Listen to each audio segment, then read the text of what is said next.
Vous ne pouvez pas les rater. Vous les avez vus ici, là ou encore là. Les ultras. Un mot souvent mal employé.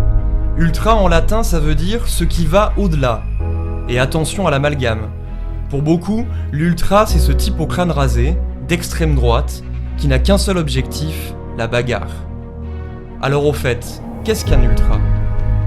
Pour le comprendre, revenons sur le sens de ces trois termes, trop souvent confondus. Supporter, hooligan et ultra.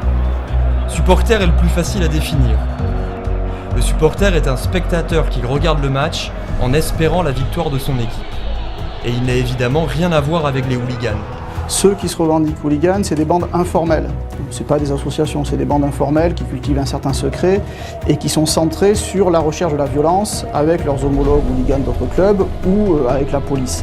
Et donc du coup, ils n'ont pas de discours sur le monde du football ou de volonté de discussion avec le club particulièrement. Et l'ultra alors, c'est quoi ? Les ultras se définissent comme les meilleurs supporters, ceux qui vont chanter le plus fort pour leur équipe le plus régulièrement, ceux qui vont faire les animations pour colorer le stade les plus belles, mais aussi ceux qui parfois peuvent avoir recours à la violence pour, comme ils disent, se faire respecter, entre guillemets, des supporters adverses. Petit rembobinage. Le mouvement ultra naît en Italie à la fin des années 60. En particulier dans les tribunes du Milan AC, où le premier groupe d'envergure apparaît.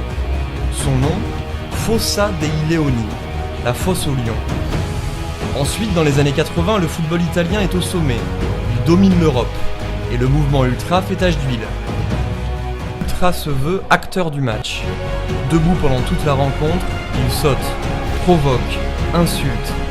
L'ultra est un agitateur et il le revendique.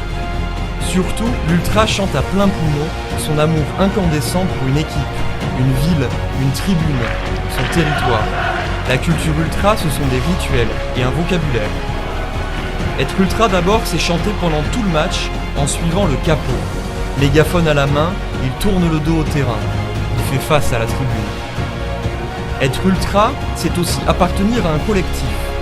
Une famille unie derrière la bâche, la bannière du groupe, le symbole de son identité. Car les ultras sont généralement indépendants du club et s'autofinancent en vendant écharpes et autres produits dérivés. Être ultra, c'est aussi animer et colorer la tribune.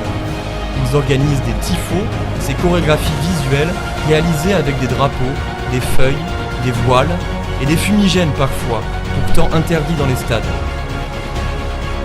Être ultra, c'est enfin se déplacer au match à l'extérieur, en bus généralement. Dans la ville rivale, ils arrivent en cortège et chantent leur passion loin de leur territoire. Il faut montrer sa force et son ombre. Et la violence alors ?